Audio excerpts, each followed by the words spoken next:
Okay. So, so we have several teachers presenting today, and Miss Boyd, are you on here? Yes, I'm here. Okay, perfect. So, and I know it says till 5:30, but it just depends on how long each teacher needs to present their material. So, today we're going to start. We have Miss Boyd is going to be presenting Jamboard and Padlet. Miss Miller is going to be presenting quizzes. Miss Salinas will be talking to us about Flipgrid. Mr. Sanchez and Miss Franco are going to be sharing how they work in their video lessons. Miss Zen is going to be doing Screencastify, and then Miss Gunter, Miss Leon are going to talk to us about how they design their digital notebooks. So without further ado, I'm going to let Miss Boyd get us started. Hello. I'm going to make sure that I definitely stick to my time. I know I can be a talker sometimes. So I'm going to share my screen here. I'm going to be talking about Padlet and Jamboard. These are two really awesome resources that I would highly suggest for any sort of like quick response, check-in, like a daily check-in if you wanted to do it collaboratively. It's great for any sort of class or group collaboration. I also really like these because you can kind of curate and organize digital resources. So if you wanted students to come up with resources individually, they could make their own Padlets or Jamboards, or if you wanted to do it as a class. It's also really good for projects and sharing. I think they more often lend themselves to that collaborative group work, but in Miss Jones-Hines' class, we did a project where students introduced themselves using Padlet. So these definitely have those options. For Padlet, the downside is that you can only, per one account, you can only have 3 Padlet boards at a time. I generally find that the easiest would be if you were using like a quick check-in, using Padlet for a quick check-in, make the Padlet, share it with your class. At the end of the class, take a screenshot so you have that record of what you guys came up with.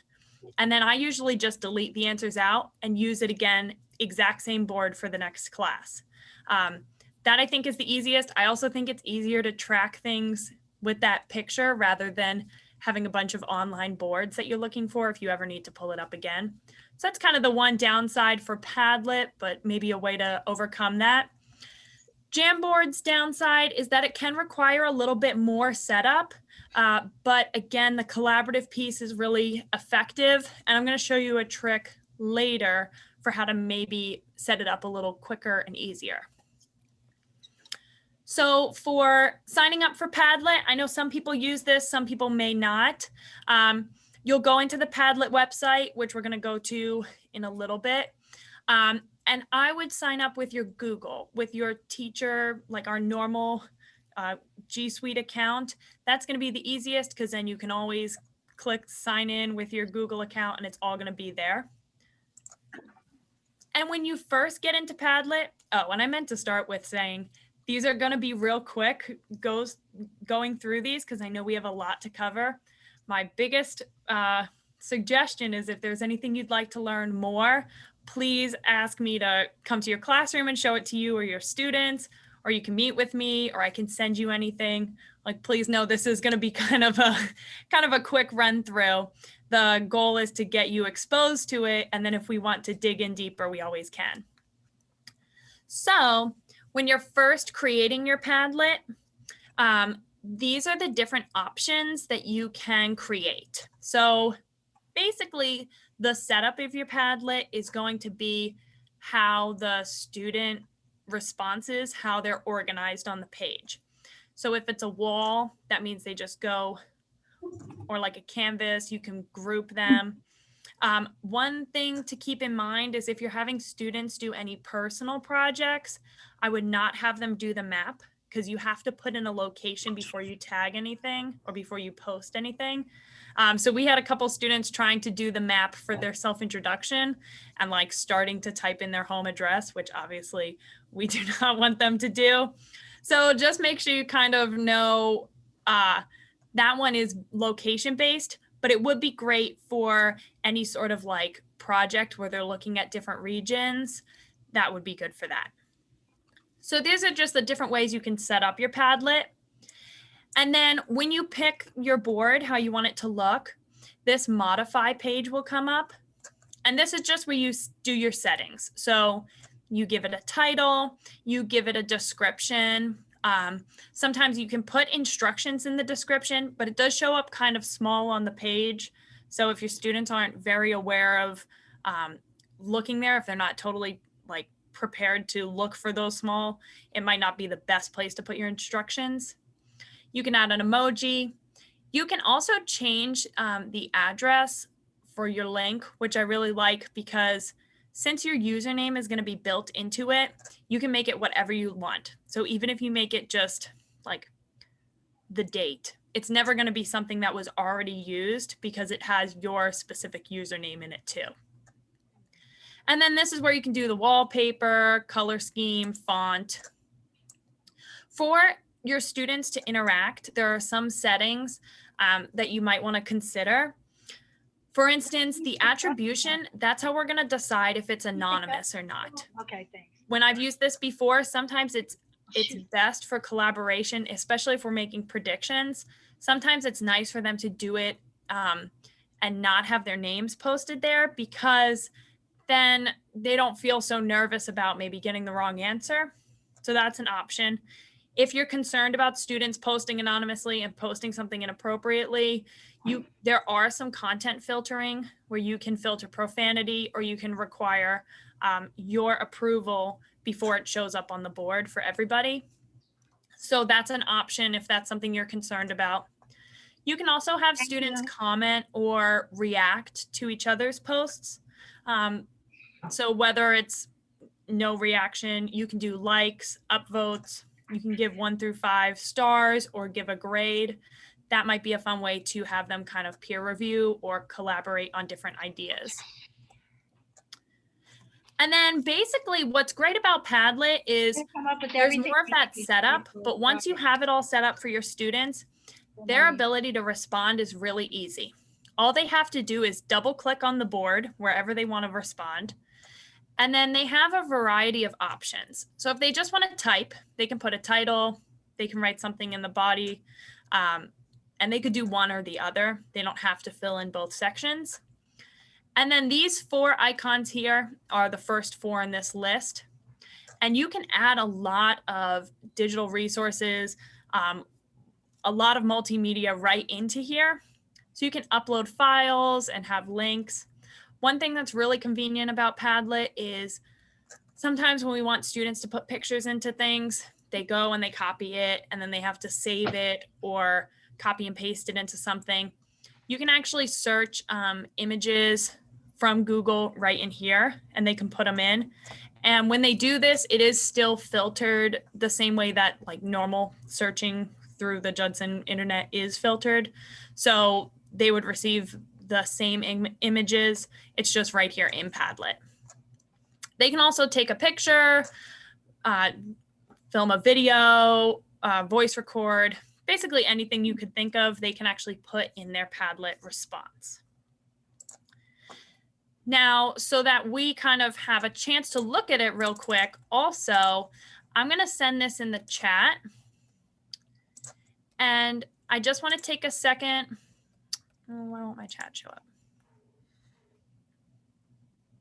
Hold on one second. If you have a cell phone that you want to do this on, you can, oh, here we go. Sorry about that. If you have a cell phone, you can scan the QR code or you can click the link in the chat. And I just want us to go into the Padlet real quick and just post something I have in there, like a prompt, how you use the Padlet, and just put in an idea of how this might work for your content area, your class, even if you're thinking about some sort of like extracurricular or a book club you do. Just want to make sure that everybody's able to like get in there, post something. Reminder, you can double click. And if you're using this for your class, what's nice is I, as the teacher, sometimes they stack just based on where people click, which is fine. I can actually start moving these around too. Sometimes they don't respond if you're still typing, so that's okay. And we can start seeing like it's really populating very quickly. So again, this is a great idea. If we want students to give some quick feedback, this might be a great time. I like exit tickets. Ooh, feedback on training is a good one. Oh, some people use this for class as a quick check. Oh, that one's mine. Survey the class about topics of interest. Yeah, so there's a ton of ways. And I think what's great is everybody's posting ways that we want students to engage and respond more, but also kind of that quick response. Like we want to be able to hear from them. And I know sometimes when we're on Zoom, it feels like we're teaching to avoid. So this is a great way, even if they don't want to unmute and give suggestions, especially if you do it anonymous. Again, it's a great way for students to start posting things. Somebody even drew. We can see this heart here. Awesome. So for the sake of time, I'm going to cut this off because I am technically halfway through my time. Oh, we got all sorts of multimedia on here. Perfect. All right. Now we're going to talk about Jamboard. Again, I know that's a really quick transition. If the only thing you know is that Padlet is a thing, that's fine. Ask me for help. I can come teach it to you, to your students. I'm happy to do that. So Jamboard is, if you've ever used Google Slides to do like an interactive activity with your students, I know that's something we do sometimes. Jamboard, in my opinion, I don't have a basis for this. I think Jamboard was designed to kind of give you that Google Slides interactive experience, but to put it to something that's a little more designed for that. So if you want to use a Jamboard, if you're in your Drive, when you click New, like when you're making a new file, we got Docs, Sheets, Slides, all of that. If you go to More, it's kind of hidden all the way down here, and it's Google Jamboard. The other thing is when you're logged in on Chrome, this little waffle that opens you can actually move, I didn't know this till recently, you can actually move these icons. So the ones you use the most or you like the most, you can move them up to the top. So if you want to customize your waffle button here and have Jamboard close to the top, you can do that. It is basically, Jamboard is basically something where you can open up, you can share with your class, and they're able to, again, interact on it just like we would hope that they're kind of more engaged and interacting. We're able to do that with Jamboard. So when you open it up, you have a plain background, which we'll look at how you can change the background here with set background. And then there are all these options here on the left-hand side that are different ways to engage with the board. So there's the pen, which you can change to different writing utensils and colors. You can erase. You can just use the mouse. There's the sticky note feature, which I like a lot. There are images, shapes, you can type in there. And then there's a laser pointer. So if you're using Jamboard to just show something to your students, if you've designed something, that might be an option you like. For sharing with students, there's only two options. So there is viewer and there's editor. Now, one thing to keep in mind, Padlet, they would post theirs and then they could edit theirs as needed. If you're using editor with your class, just like if you're sharing, you know, Google Slides or anything, viewer means they can't do anything. Editor means they can do everything. So if you've designed a background or something with a lot of different shapes, they can move those shapes. So again, I would suggest this more as if you're going to have them edit, more as a collaborative assignment rather than having them in there adding to a presentation. That could get confusing if they start moving stuff. Also, when you're changing the background, one thing that's fun is they have everything from graphing paper to sheets. There was a question. Yes, you can do the copy just like the other ones, but I'm going to show you in my opinion, why I think bringing students into Jamboard as editors, kind of using it the same way as Padlet, you can have a little more collaboration. So you could always copy it if you want them to just do their own assignment. That is an option like we do with Google Docs. This button here, the image, add an image as the background, that's the part that I think is really helpful. Because what we can do is, have the background as something they interact with. And we're going to talk about that in a moment. The one that I'm going to send you a Jamboard to look at, we're going to actually have something set as the background. Another thing, a question about students interacting and making a copy. You can also always make, they're kind of basically slides up at the top, and you can make as many slides as you want. This is a good way if you have students going in and interacting with it, you could kind of have 3 steps. So let's say you wanted them to look at 3 different things or kind of vote or something. You could actually break it up into 3 different pages and they could go through and respond. I think the sticky note is the easiest way if students are going to be interacting with your Jamboard. That's a really convenient way for them to be able to stick and move their responses wherever. So people use Jamboard a lot for, like, you know, when you do those 4 corners activities. So if we were to do that with a Jamboard when we're trying to do it virtually, if we can't move around the room, or if we have a lot of students learning from home and learning from school, we could kind of have them move their sticky notes as they please throughout that activity. So that's just kind of one thought of why you might want them to edit as opposed to make a copy of their own project. I'm going to have us look at a Jamboard also. And for this, I just want to say about the 3 pages, I have on here that you could go to any of the pages. You're going to be an editor. The first page is one that I set up with, like, putting everything into Jamboard myself. So adding shapes, adding the images. So that is something on that first page. As an editor, you can move all of that around. On the second and third page, those are examples of me using an image as a background so that we can put sticky notes and stuff all over it. But unless you went in and changed the background, otherwise you can't move like the pencils or things like that. So this is also in the chat. And so you can just go in and see some people already popping in. You could do the sticky note. You could actually write on there if you had an interest in writing something. Yeah, so we see on the first page, this is like how you can actually move things. I have the titles in the other ones are movable.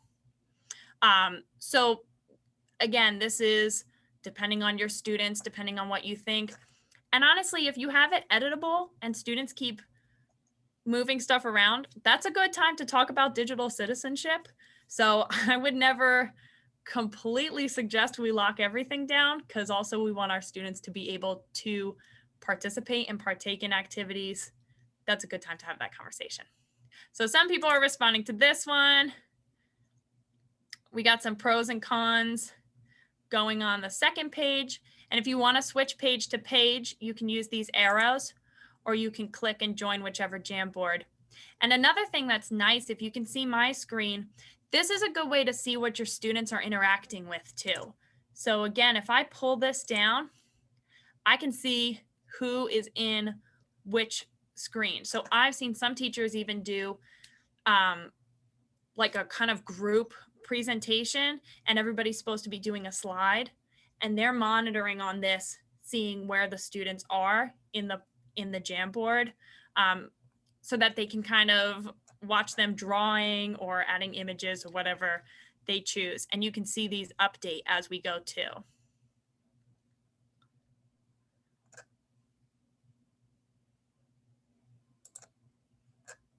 And this one, some people have been doing checks, like drawing on it.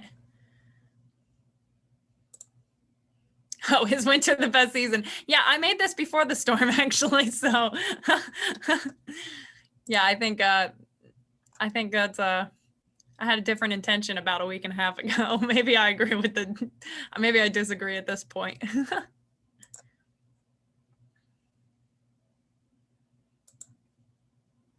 With Canadian bacon. Yeah, so again, this is just another way. I think it's fun to kind of interact. Again, it is something where students can get in and kind of change some more things, but I also think that generally when something is this engaging and you know, they have this much freedom with it, honestly, a lot of times they're going to be excited to do the checks and drawing. And I've had very good success using Jamboard in classes.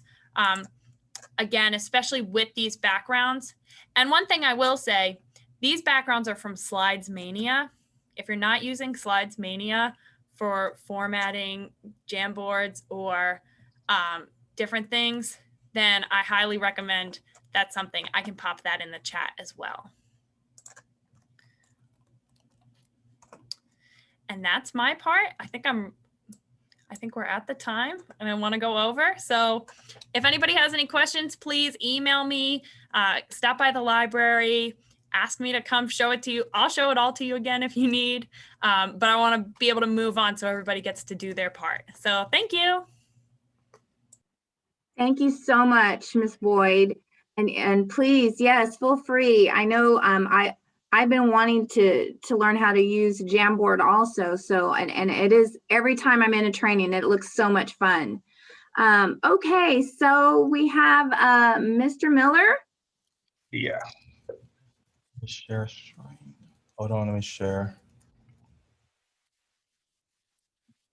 All right, I should be sharing screen right now. Hopefully it's showing up clear. All right, I'll put this in the chat also.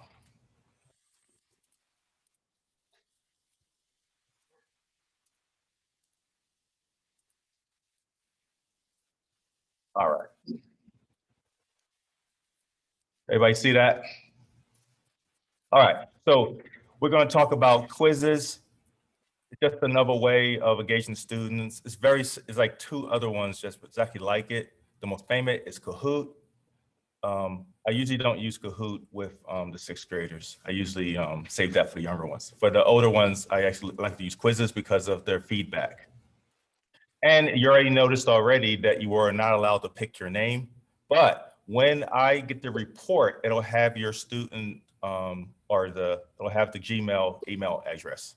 This is to cut down on all the, well, I don't want to scare anybody, but I have about 15 big daddies in my sixth grade, and it can get kind of bad.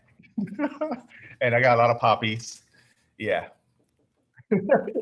So I have to lock them down on what they can do and can't do.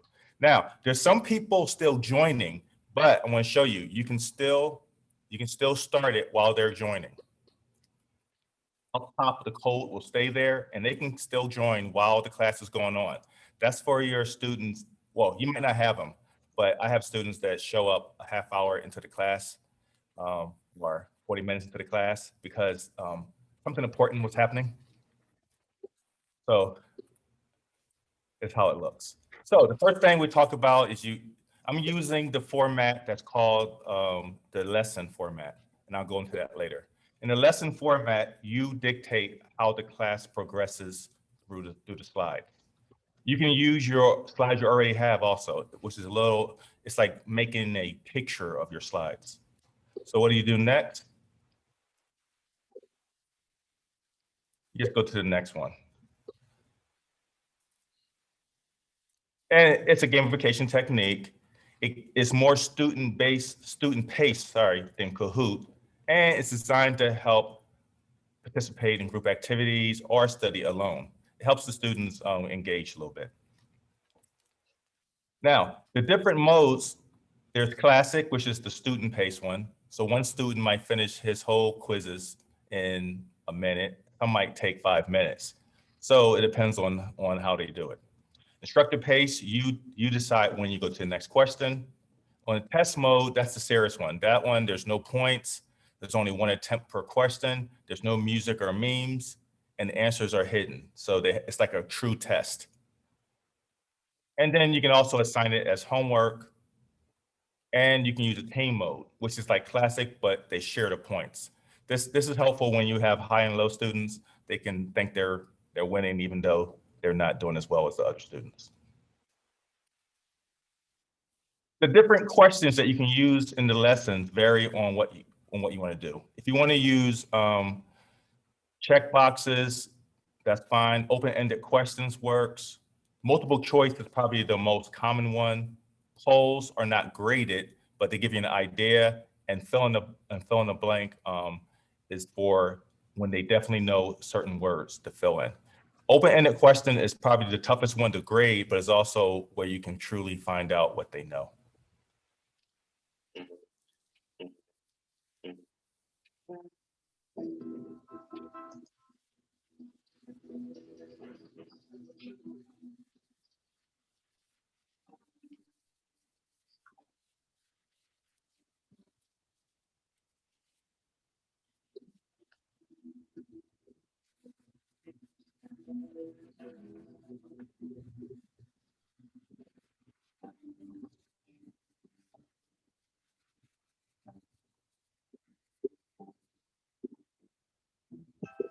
All right, time's up. So let's see how we did.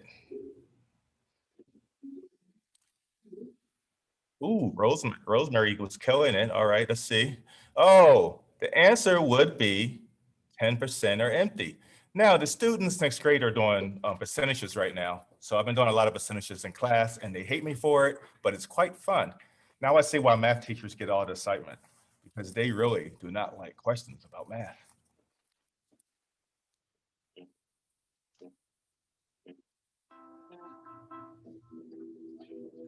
Ooh.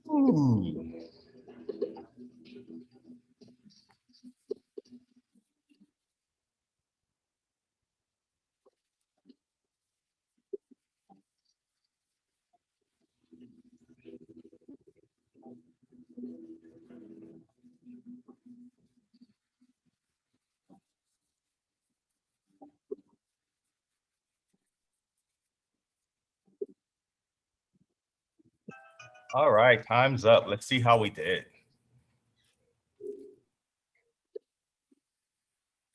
Not bad. We got some high performance here. All right, so when you're looking at after you ask them a question, you can always go over the question. You can talk about it. You can say what's true, like, oh, the Henry Metzger Middle School, the vision is accept, adapt, and achieve. All right, and no one got it wrong, thank goodness. All right.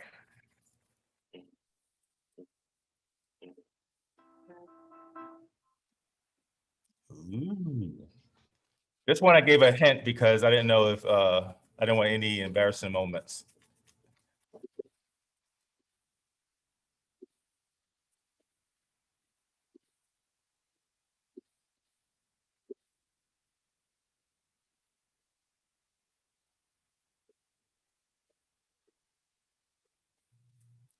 Go run in the hall real quick and have a peek.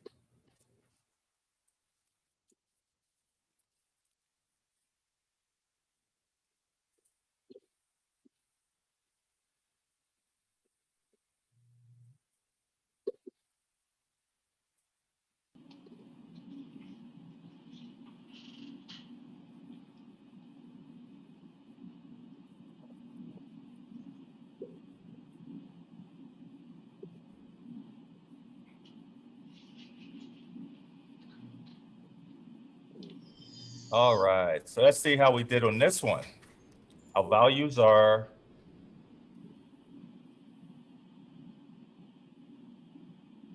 better upset. Our values are pride, respect, safety, collaboration, and accountability. All right, not bad, not bad. Let's try a different type of question.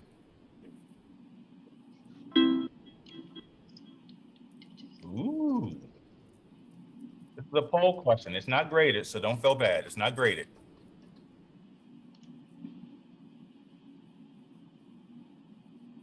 Just to see where everybody's at.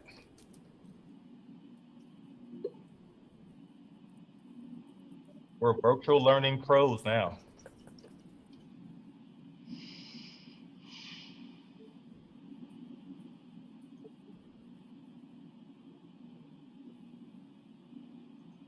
And that was a poll question. That's an example of a poll question. If you really want to get deep into it, you always have this option right here to look at the different stats of how you're doing and everything.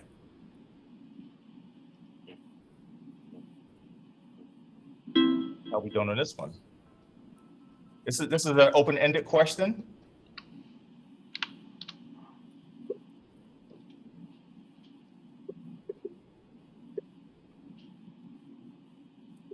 And as you can see, you can go down to see more.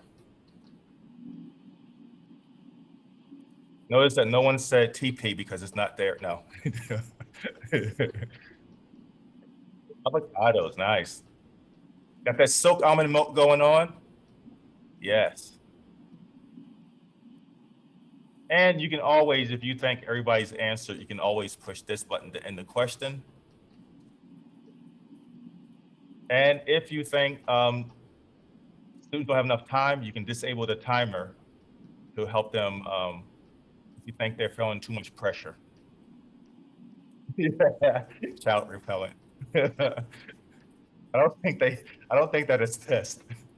All right. So to go ahead and end the question, say yes. So I go ahead and take a look at that. And your results are always given on your different questions by how well they did. So you can already know, like if this was a real quiz, you already know that question 1 might be a problem, pretty much. Question 3 is definitely a problem. Question 4, I don't know what happened there. So you can go back and look at the question, look at their responses to see if you have to reteach that one or change the question to see what happened there. And there should be one more. Yes, we are done. And that's my military days after a nice death by PowerPoint class. Everybody is out. All right. Any questions? Just let me know. You can also send me a chat, send me a text. The idea is to engage a student in different ways. The music, different type questions, and the competition. The kids are very competitive. I have to warn the class before we start the quizzes, no yelling at people, no pointing fingers. Everybody have fun, calm down. All right, that's all I have for this class. Thank you. Thank you so much, Mr. Miller. That was great. I love that feature at the end so that we can kind of keep track of how they're doing. I loved it. Yes. Thank you so much. Yes. Okay, so Ms. Boyd, did you have a question or is that your clapping? Oh, that was clapping. I'm sorry. Oh, okay. Sorry. Okay, so now we have Miss Salinas is gonna talk to us about Flipgrid. Okay, I am not a super techie person, but that goes to show how easy Flipgrid is. I'm not that technologically savvy, but I can do it. So, and I think that some of my colleagues would say the same thing in 7th grade ELAR. So, all right, hopefully y'all can see my screen. So if you do not have Flipgrid or you've never used Flipgrid before, you're gonna have to do the educator sign up, but you wanna use your Judson account. When you sign up or register, it's gonna take you to this page and you're probably not gonna have anything on here, okay? So I did create, hold on, let me share this with you. I created simple instructions, or what I thought were simple instructions, to share with y'all that you can follow along with. So let me put that in the chat real quick. I hope that y'all can see that. So there's super easy instructions that I hope y'all can follow. You're gonna go to Flipgrid, use your Judson email, and the way that I like to think about Flipgrid is the groups would represent your classes. So you can, if you opt to divide it up by like each class period, you can. And the topics represent the assignments within the classroom. So as you can see, I have a class for 7th grade. I chose to put all my kids together in here.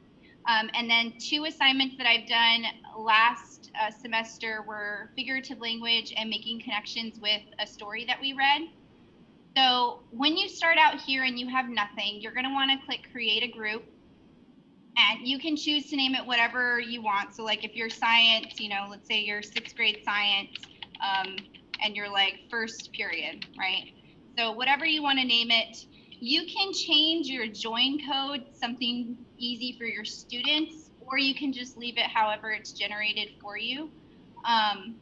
After that, you're going to scroll, and the permissions part is very important because you want to make sure that instead of adding individual students, you just set it up to where students can access it.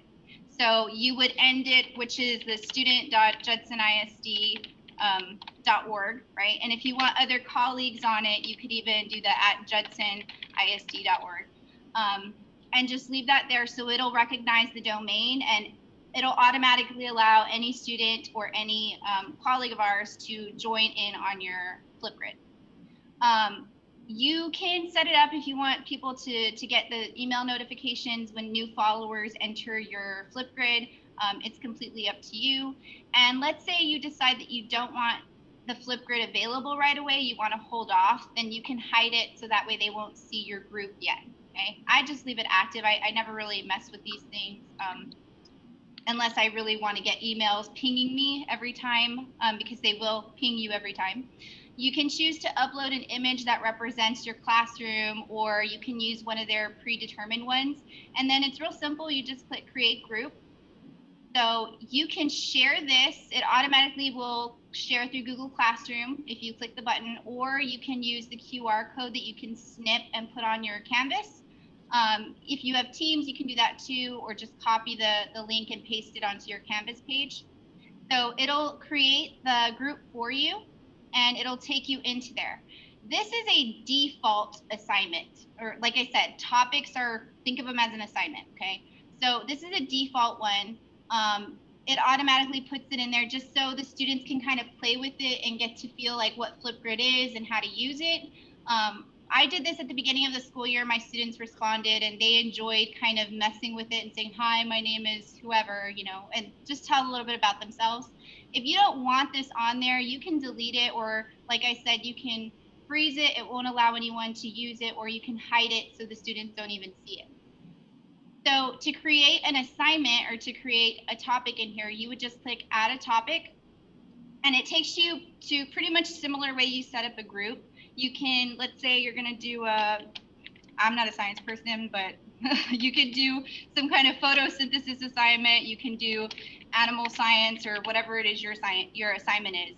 And you can put directions under the prompt section. What I like to do is I like to hyperlink stuff. So usually I'll highlight this and I'll hyperlink it to whatever Google Doc assignment, okay? I don't know if any of y'all have never hyperlinked anything. I'll give you a quick example. So you'll highlight it and you'll click the insert link, and the URL is basically the same way that you share a Google assignment, right? So if I want to copy, that's the link, and I put it here, I'll just paste that same link and insert. So that way the students automatically click on that and it'll take them to whatever the assignment sheet is, okay? You can also choose to add some kind of media or photo, or just use something that they have here as a picture for the assignment. And the same thing applies here. You want to look through the permissions and the essentials. This is the most important thing, the recording time, because this is what's going to allow your students to spend how much ever designated time you're giving them to make their assignment. So you can allow them to record anywhere from 15 seconds all the way to 10 minutes. Of course, you know, you don't want to spend too much time on grading stuff maybe. So I would say anywhere from 2 to 5 minutes usually is a good start. If you're doing a project like you're having them reenact a play or something, 10 minutes would suffice, I think, for that. So it gives them enough time. So you set the time. If you want more options, this is where those social media like things come in, because you can then scroll down and you can look at video features. If you want to allow students to record and stop and then go back and edit their work, edit their recording, if you want to allow them to kind of not have to re-record every time, then you can turn this on so they could edit and clip their video. Attachment link just gives students the opportunity to attach an assignment. Let's say you have a recording you want them to do, the Flipgrid, but you also have a writing portion. If you enable the attachment link, they can copy that Google URL to their video so that you have like everything turned into Flipgrid in one spot. They really like the likes button. It's basically a little heart so they can like each other's videos, kind of like on social media, on Instagram where you have the heart. You can choose to allow students to download and share their own video. It will not allow them to download other people's videos. View count as well as another Instagram feature so they can see how many people have viewed their video. And then if they want to add little like text or sticky notes to their box, you can do that too. So it's just different options for you to go through, but I would say the most significant is the video features and the recording time. You can even preset a scheduled date for an assignment if you would like. So you can say you want to start it on this day and end it on this day. It'll let you do that. So I'm going to click create topic and it will give you a link for this assignment. Okay, so the link that you saw before was for the class. This link is for the actual assignment that I just created. Then this is what it looks like from your view. You won't see anyone who responded yet, obviously, because this is a new assignment, but I will take you to my dashboard. And you just click on your name at the top. Okay, you can click your profile center. I think I'm just going to click discussion so I can go back to my group. So this is a good example of ELAR. We did a choice word project with the outsiders recently, and students were allowed to pick which project they wanted to do. And so you can see right here how many students have done the projects. And even at the top, it tells me 83 students have responded. There's over 1,520 views. That's our students that are watching each other and us watching the students. 17 people have there's 17 different comments, and this is over 51 hours of engagement. So there's a lot. I mean, you're talking about wanting to engage students. All our kids do are watch YouTube videos. So this is a way to kind of bring that social media, Instagram aspect, selfie aspect into the classroom. And this is, like I said, this is the teacher's view. So you can edit stuff, you can click into it, and you can see who has recorded and how many views each one has. Now, something I want to show you, I don't know if I'll see it on here. Let me go back so I can find one. Okay, so you're going to notice that you have these green little circles around it. Green circles are anytime someone new watches something, anytime someone new records something, it'll automatically highlight green. Once you go in and watch it, that green circle should go away. Okay. Now, you're probably gonna try what I did, and you're gonna end up clicking on the video, and you keep clicking. You're like, well, why can't I see their video? Why can't I see it? Because you have to go into student mode. So to do that, you're gonna click right here at the top where it says Join Code View as a Student, and this is what your students see. Okay. They see this was the title of the assignment. They could have clicked here where I hyperlinked it. So they could click there to see what the assignment was and what the rubric was. And if they scroll down, okay, you'll see these are all the students who have done this project. They're the ones who chose to do the drawing project, and they uploaded their video.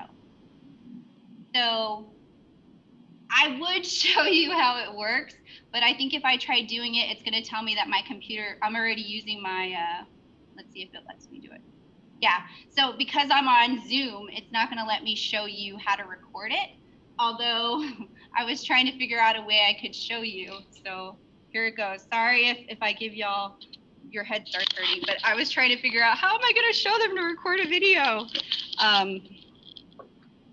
Okay. Y'all see that? I hope you can. It's not ideal, but this is what happens when you're using your video. So they'll have this record a response button, or they can click this record a response button here. And when you do that, it'll show the video. So it'll show them and what they look like. They have options, they have options at the bottom to mirror video, to mute themselves, to record just the screen. I like the effects because this is what the students are gonna like.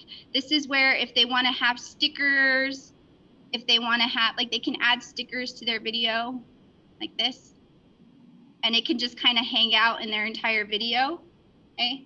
They can even have, let's see, go back to effects. They can have frames, and a lot of students like doing this. And I know it's hard to see, guys, I'm sorry. But let's say they want to pick a border around, they can do that.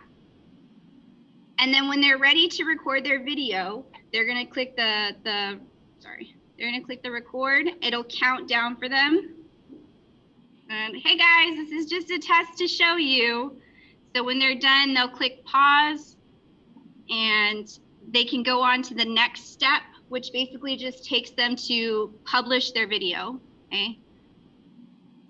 They can choose to edit whatever they want to edit, and they'll click next when they're done.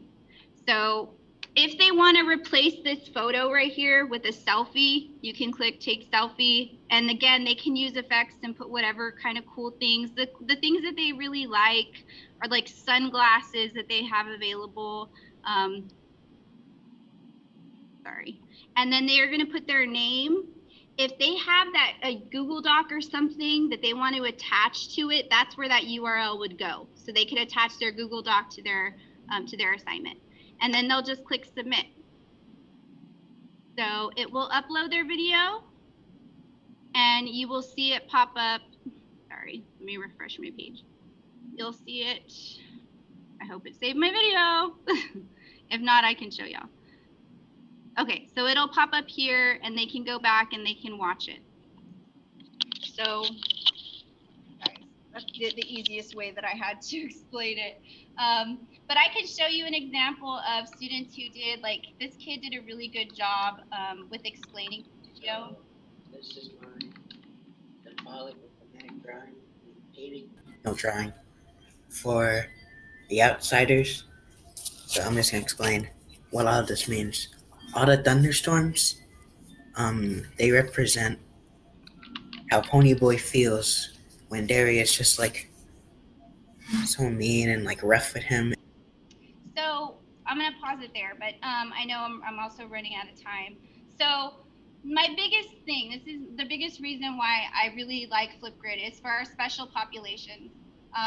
We have students who, as an English teacher, you know, and you guys know, even if you're not an English teacher, they struggle with writing, especially when you have students who require writing accommodations. And sometimes students are better at verbally explaining something than they are writing it down. So if you're looking for, man, I wish I knew what the kid was thinking. Why doesn't the kid just want to write? Why don't they want to get it out? Sometimes they struggle. And so by allowing them to do a Flipgrid, you can understand their thinking and their thought process and where they're coming from. So it's sometimes, I know we have to write and read no matter what, but it's good every now and then to kind of give them that extra opportunity to assist them and to kind of help them so you know what they're thinking. But that's all I have for you. So if you have questions, I tried to make it simple to understand. Mr. G hosted a virtual Canvas engagement committee meeting before we got out for the snowstorm. And so if you would click here, it'll take you to the Mustang Pride page. And what we're hoping to do is to give each other recognition, to kind of build morale on a school year that's really kicked our butt. I've created a response for my team just to test, so y'all can go watch it. But also, if you click right here where it says view 2 topics, we're also wanting to start utilizing that TV in the lunchroom for student recognition. They're having a tough time, guys. I'm having a tough time. There are days when I just want to break down because this is not a typical school year. So we can recognize students by saying, you know, you did a really good job. You did, you know, I saw you, that act of kindness you did today, and I'm calling you out. So recording a response to kind of help build that rapport and build a better morale in our school when it's been such a hard year. But that's all I have for you. So thank you. Love it. Thank you so, so much. I love Flipgrid. I've done some for Mr. H. I've done some for Miss Escobedo. Flipgrid is so much fun, and it's so neat to see the creativity of our kids, you know, coming out, and it's true, you know, they express themselves a lot more verbally. Great. Okay, so now we have Mr. Sanchez and Miss Franco sharing their video lessons. Yeah, I'll talk. What's up, guys? We are, I'm not sure I present. All right, so we're going to go ahead and talk about our videos and kind of what we've done in our class. Now, the original idea of why we did videos, and I know it's an extra step, you know, on some things, but man, we just wanted to kind of like make our content come alive. A lot of times, some of our students, they have a hard time pulling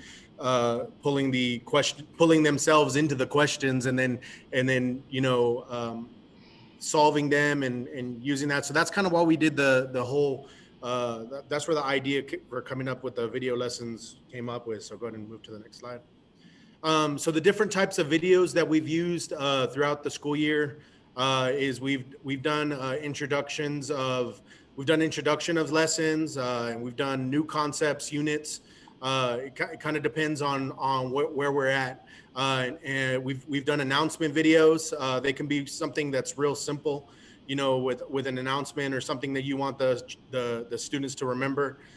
We've done videos where we've you know, given them some instructions with some stations for some stations, or we've given them like some concepts that we want them to kind of like make sure they brush up on, you know, from previous units and stuff like that in our stations. We've done videos where we've given them instructions on how to work through problems and different things like that.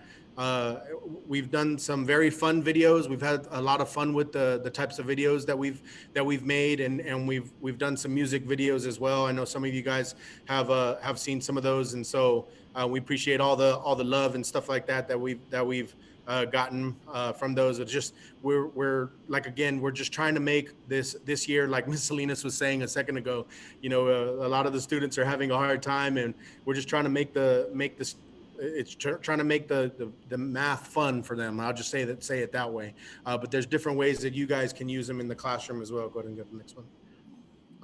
So as far as how to make the video, and I know that this is like a 1, 2, 3 thing, and you're thinking like, man, this is probably going to be a lot harder than that.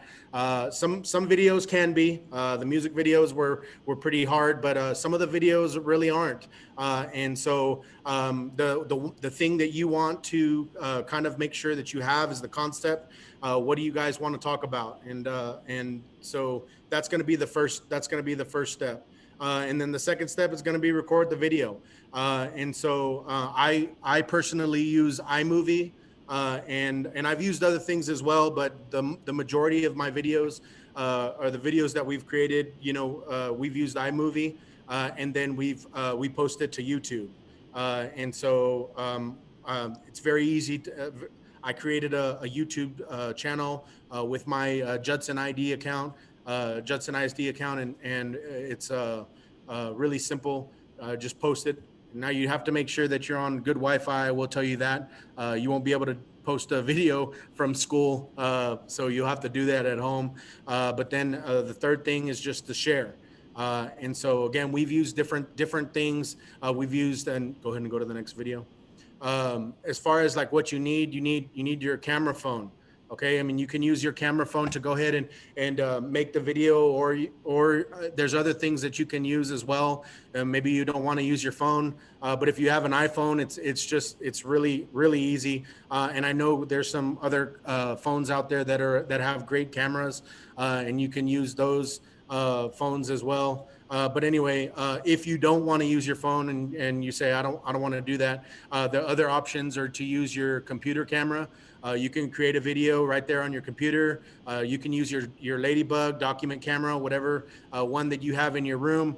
And then you can also use Canvas. Canvas has a feature where you can create videos, and I love both of the screencast that you can do, and then I also use the actual where you use like a document camera, so you can go ahead and create the videos as well. Another video, we just found out that Flipgrid and Jamboard also have video functions as well, as Ms. Salinas and Ms. Boyd kind of just mentioned. And so there's tons of different ways that you can use this.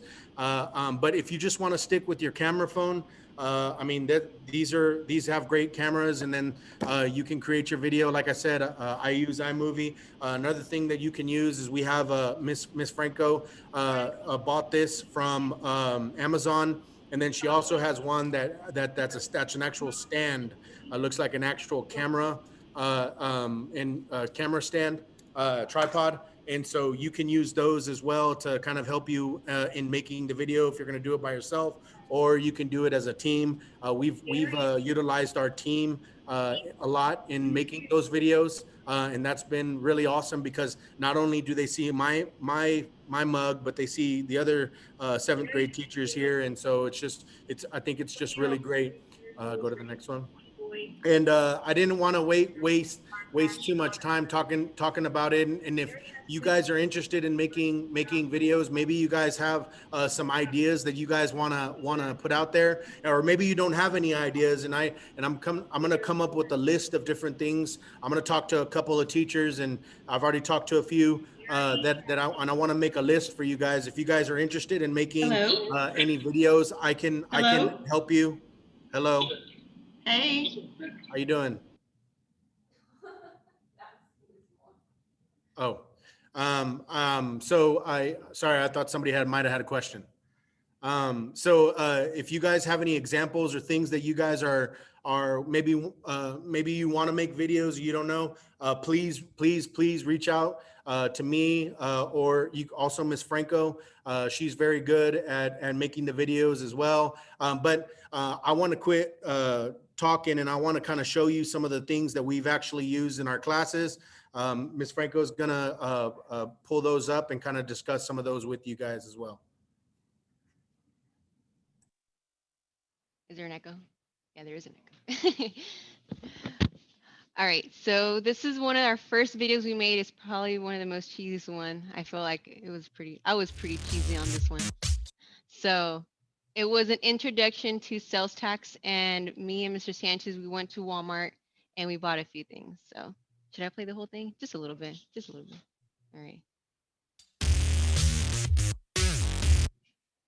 Am I not sharing? Am I not sharing? Sharing your other screen.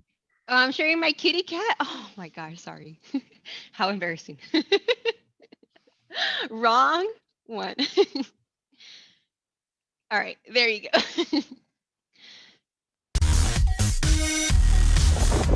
What's up, Mustangs? This is Mr. Sanchez. And Miss Franco. Every year, teachers across the United States buy stuff for their classroom. This year is no different. So we wanted to invite you to go shopping with us. We only got $25 to spend, so let's see what we can buy.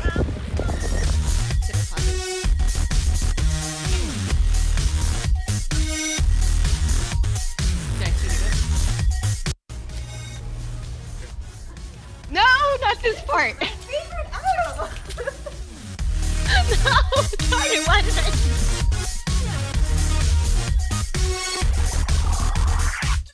I'm sorry, Mr. Sanchez, please. Oh, these markers are 50 cents each. I need 4 of them, so that means it's gonna cost me $2. What if I were to buy 20 of these? All right, I'm sorry. I cut right through the most embarrassing part of the video. Mr. Sanchez really did me wrong on that part. All right, so that was just a quick one on sales tax. And then another one, this is an instructional video, so we did kind of get better as we started doing some of these This one, I'm not going to go through it all. Oh my gosh, the face on this one looks pretty spooky. So yeah, so this one, it's an instructional video. I'm showing the students how to do, how to convert from equations and how to plug it into the table. So I show them the process. And then they also have this as an assignment. So once I'm done showing them this video, actually, let me go, give me a sec. All right, I have pulled it right here. So we do a lot of studios in our class. So anytime it's an independent studio, I do an Edpuzzle instruction piece really quick, and then I attach the assignment to the bottom. So this is the assignment that was on that video, which I didn't play, but and another really neat thing about this for math teachers, I actually got this from Mr. Sanchez. He saw a video on how to do this. And so basically, again, I know I don't have enough time, but it grades it itself. So if I put the number 5 for here and I hit enter, it turns green. And if I put 2, which is incorrect, it just stays blank. Okay, so it kind of gives the student an immediate feedback. So I really love that. Let me go back to, oh my gosh, I lost my slide. Where did my slide go? Oh, there it is. Okay. All right. Another one, we do some fun videos, again, just like for announcements or just to kind of catch students' attention. So here's another cheesy video I made. I made this one on TikTok, and it is point of view, hashtag POV, when students submit an assignment. So it's like 15 seconds, so I'll let it play. Is the sound on? Let me just double check. Sorry. Yeah, the sound's on. So here's a quick little cheesy video. Oh, I'm showing my cat again. Sorry. All right, there it is. I get nervous when I talk to adults. I'm sorry.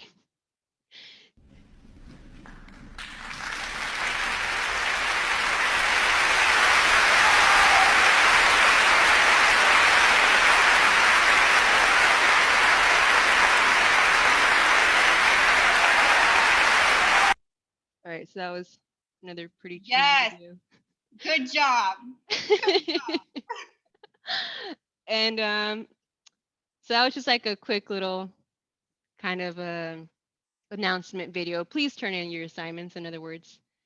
Here's another station video I have showing them how to do the butterfly method. This is, again, it's like 15 seconds, so I'll go ahead and play it.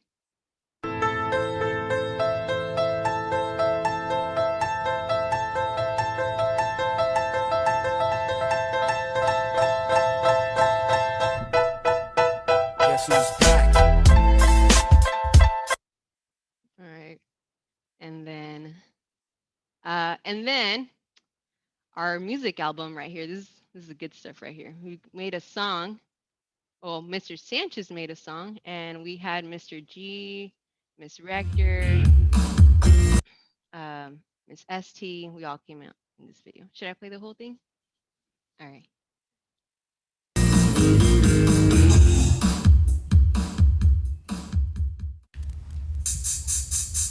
This math is my recital. I think it's very vital to solve a ratio with WTS. Not tricky is the title. Here we go. Not tricky to solve a ratio with WTS. Not tricky. It's not tricky. No, I'm not tricky to solve a ratio with WTS. Not tricky. All right.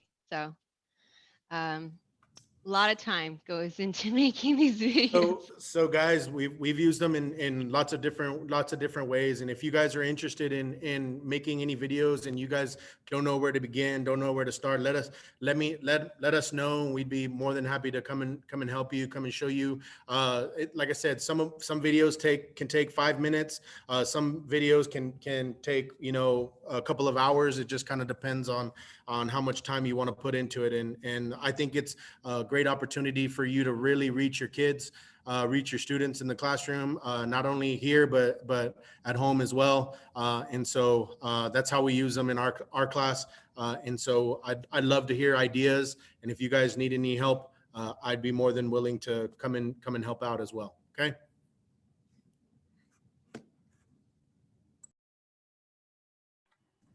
Awesome, That's guys. all, folks. Sorry, I don't have a slide. No, thank you so much. Thank you guys so much. That was great. Love those videos, so engaging. Okay, so now we have just a couple more. Miss Zen is going to share how she uses Screencastify. Hi, everybody. Give me just a second and I'll pull it up.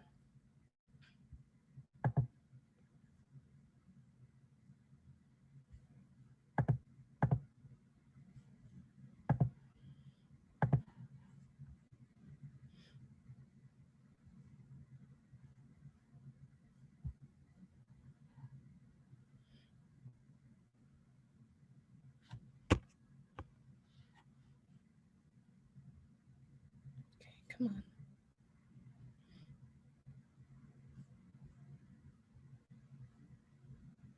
Sorry, I'm having technical difficulty. It is not loading very fast.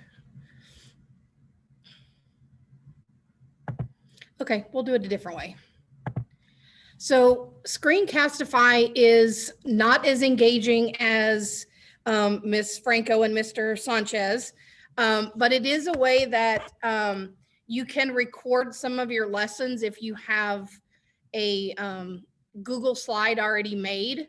And so I have a Google slide I made earlier just for this demonstration, and I will go ahead and share that.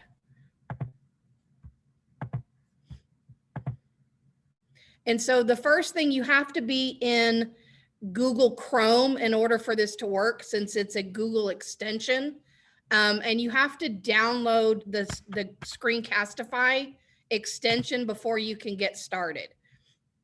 When you do, and you have that, if you don't know, you have that little extensions puzzle piece, which kind of looks like this, but it's gray on your, at the end of your address bar. If you click it, and I know some of you have Cami, that's where that extension is, and Screencastify will come up on that same extensions list.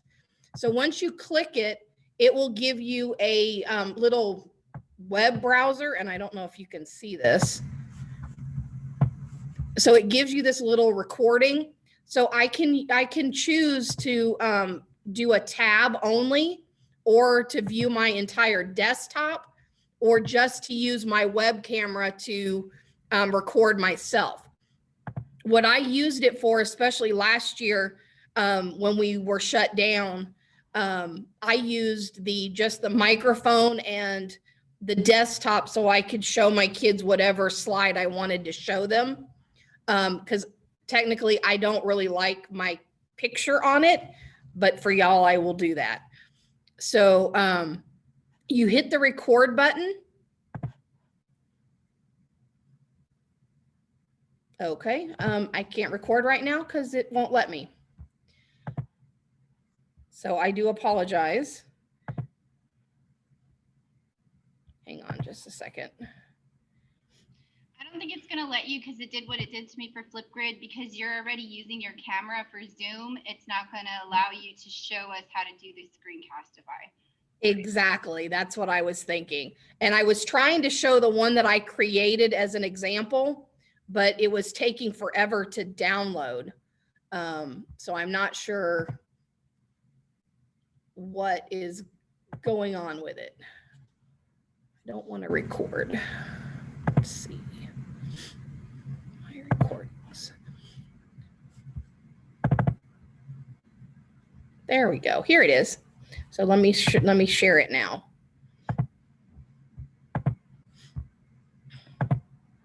This is the kind of the edited version, or the one once you're finished recording, what you end up getting. You must be in the Google Chrome web browser in order to do this. Select then the Google slide presentation you wish to capture. Click on the Chrome extension puzzle piece at the end of the address bar.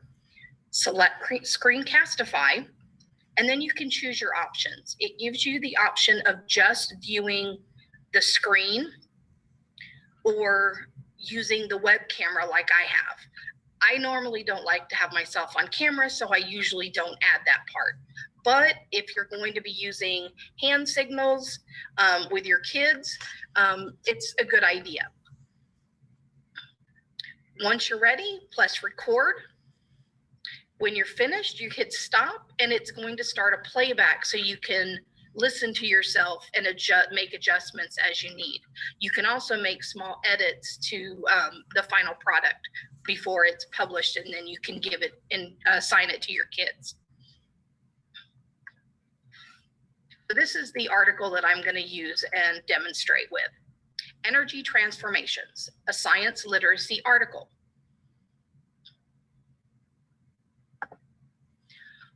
All energy and energy transformations on Earth originate from the sun. Countless objects or I won't make you listen to the whole thing. So you can use the features of Google Classroom in order to present with, or it does have, if you notice at the bottom of the screen, it does have like a pencil, an eraser, some of those features. I think those are newer because they weren't there this last summer when I used it. So then once you get to the end of the playback, where it shows things that you may not want to continue with, you actually have the option to cut and then to shorten the video to where you want it to end. Transfer to the bowling pins in order to knock them down. And then you can save that trim. And then you can click trim and it'll trim the video down to where it's just what you want to show. So this is good for recording a lesson that you're giving via Google Classroom or something that you want to save. Screencastify demonstration using sorry, it replays until you actually publish it. You have the option to trash it if you don't like it. And I know I used that quite a bit this summer when I was learning to use it. You can publish it to YouTube. You can use an embed code or send an email or share it, or you can go straight to Google Drive. So if you copy a shareable link, and I think they used to have where you could go straight to create an assignment with it. So this is kind of helpful for, again, for those students who are not logging on but are missing your instruction. That way they still have that option to have you teach them with what you are presenting to the class on that day. And that's all I really have. Thank you so much, Ms. Zinn. Ms. Zinn did use this summer for her students that needed, you know, things read aloud, and so this is an awesome resource. I mean, it can be used for, you know, recording mini lessons, you know, whatever you need. We've done trainings where, and they've talked about, you know, how teachers do small videos and things to share their lessons. So thank you so much, Ms. Zinn, for sharing. Okay. You're welcome. I've also used it for like testing, like oral administration. Yes. So putting the test on a a Google slide and then recording so the kids can stop it, view. The more detailed your slide is, the better it is. You can use all the animation features that Google has or an imported PowerPoint slide. And you can annotate any of the readings or slides as you would while you're teaching live. Awesome. Thank you again, Ms. Zinn. We appreciate it. You're welcome. Okay. So we have our last presentation. It's going to be Ms. Leon and Ms. Gunter sharing their digital notebooks.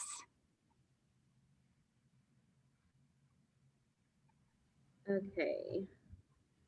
I'm gonna preface this by saying this is the first one I made. It's not super great, but it serves like the purpose that my kids wanted a notebook, because we generally use like a notebook all the time.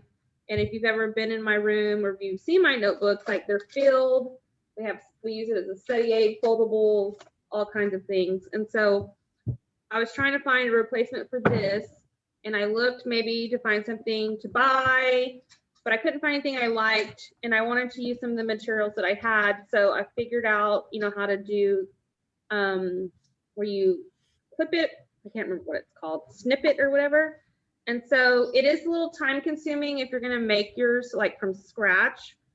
But now that I know how to do it, I feel a little more comfortable that it wouldn't take me super long. But this one took me a few days just to make, just because I was learning how to watch a lot of YouTube videos, read a lot of articles, figure out how to do it. But I'm just going to kind of share what mine looks like. Then Miss Gunter's going to share what her math one looks like. And it's just the kids have it as a resource that they can use on assignments or anything like that. Make sure I'm sharing the right screen. Okay, there we go. So this is what it looks like in Unit 3. We were doing poetry and drama. So we have a vocabulary section. We do have a mentor sentence section, but we haven't used it. We started out with figurative language, poetry, and then right now we just now started drama. So I'll go ahead and just kind of show you guys what it looks like. So all the kids get a copy and they put their name on it. Our vocabulary lists just the vocabulary for whatever we're doing. So there's figurative language, poetry, drama, and we do this all together, just like if we were writing in our journal. So it kind of helps me because I'm typing it at the same time that I'm talking, and then the kids are typing it as well. And it kind of keeps me on time, not going too fast, etc. And then I'll show you our figurative language section. Oh, wrong one. Let's go.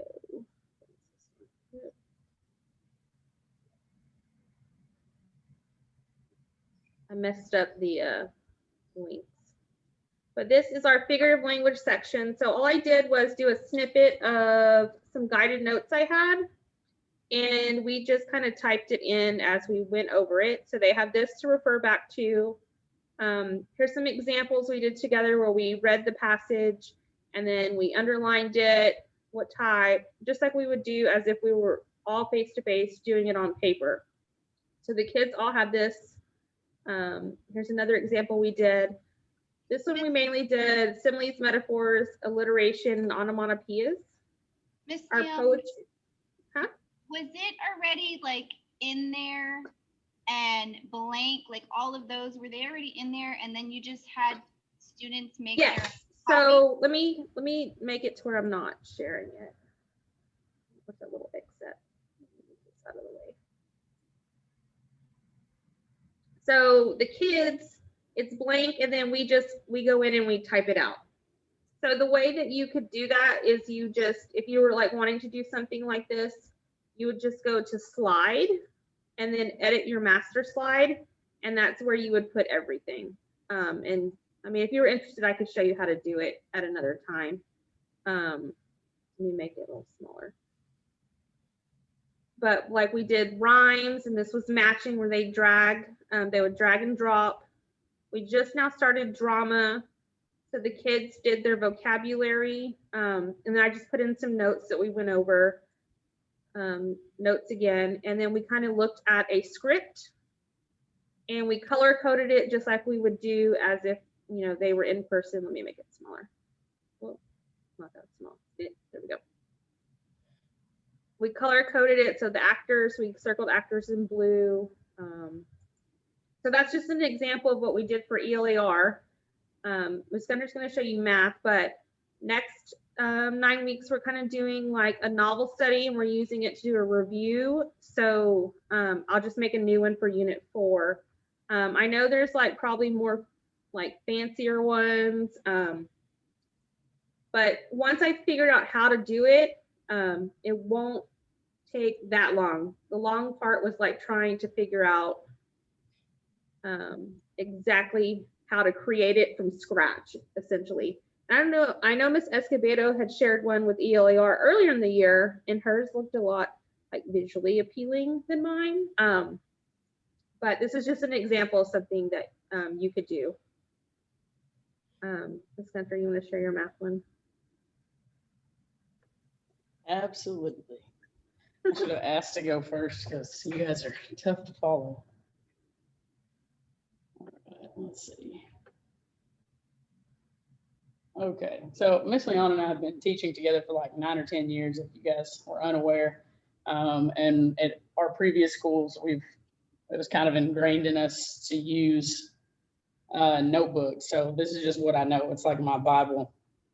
So they all look the same for me. The front cover gives them the opportunity to put their name, their class period. There's some stickers over here that they can drag and drop to kind of decorate it if they want. And then I always link a calculator right here. It's the calculator that they'll be able to use for the STAR test, so that they're used to using that when they need to.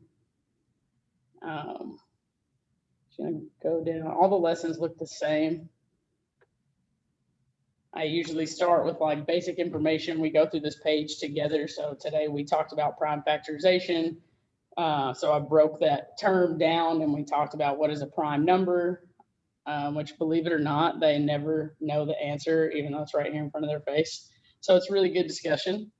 And then we come over here and we can square our composite numbers. We can circle our prime numbers, and we do all of this stuff together. So it helps encourage the discussion and gets everyone involved. And then I reset mine just like that after every class. That way they don't see the answers. And then the next page, again, it's another example page that we do together. So like this side, we're going to break down 180. So again, everything moves. They can move their boxes, type in their boxes. The most difficult part for me doing this is I trap everything that I don't want them to accidentally mess up. And then I have to go back and put the parts to manipulate on top. So if I click up here, you'll notice this blue square pops up. If you move the blue square, then you can type and they can delete pretty much everything that I've set up. So that blue square is there so that they don't accidentally delete the entire assignment or all of their notes or whatever. I do force them to make a copy so they have their own in their Google Drive. The road bump, the speed bump that we hit there is that a lot of times they don't go back to their Google Drive and open their notebook. I've had to train them. After 6 units, we're finally starting to get it. But like when we did unit 1, I would have students that had 20 copies of their unit 1 notebook because they went back to Canvas and re-downloaded that notebook 20 times. But once they download it one time, that's their copy, but I don't have access to it. So after this example page is their assignment page. But what I did here is I made myself a folder of just the assignments. So when we finish our prime factorization in their Canvas, I uploaded the assignment page on its own. So it will create a folder for me that takes me straight to their assignments. Let me go back.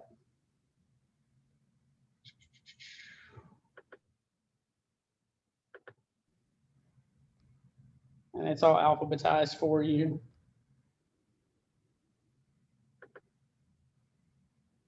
So I have access to all their assignments, and then this is how I grade it because I can't see their notebook any longer. So after that, well, typically after the example page, we skip over the assignment page because they know that that's what they're going to do on their own. But then we have sample test questions, and they usually mimic the STAR test, their unit assessments, etc. So every section is the same. I embed videos here. So like if you click on my Bitmoji, it's going to, you can't see the link, but the link's at the bottom. It links you to like a Khan Academy video or Math Antics or whatever it is that I need, but they're all the same. We start out having a conversation. What are we talking about? We move into examples. Here's their assignment and then sample test questions, but that section didn't have sample test questions because it was more of like an intro. But that's pretty much it. All right. So I know that's pretty extensive, and I know there's several people on the campus that are doing these digital notebooks, and obviously it takes a lot of time. So I know that you know that if you guys need assistance, you have questions on how to make those from scratch, because I know Escobedo, she showed me one at the beginning of the year. She worked on, pretty much all, summer.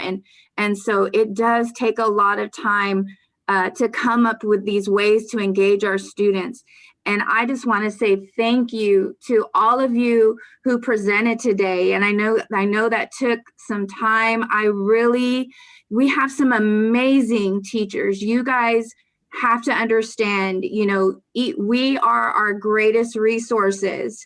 We have so many talented people on this campus, and I'm so thrilled and excited that you guys were able to share your knowledge with everyone today. You guys did a great job.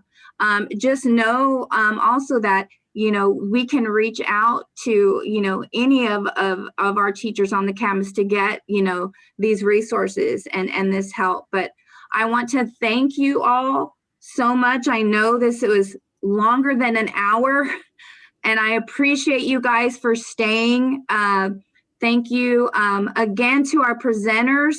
I can't say how excited I am to have you guys, share with us today.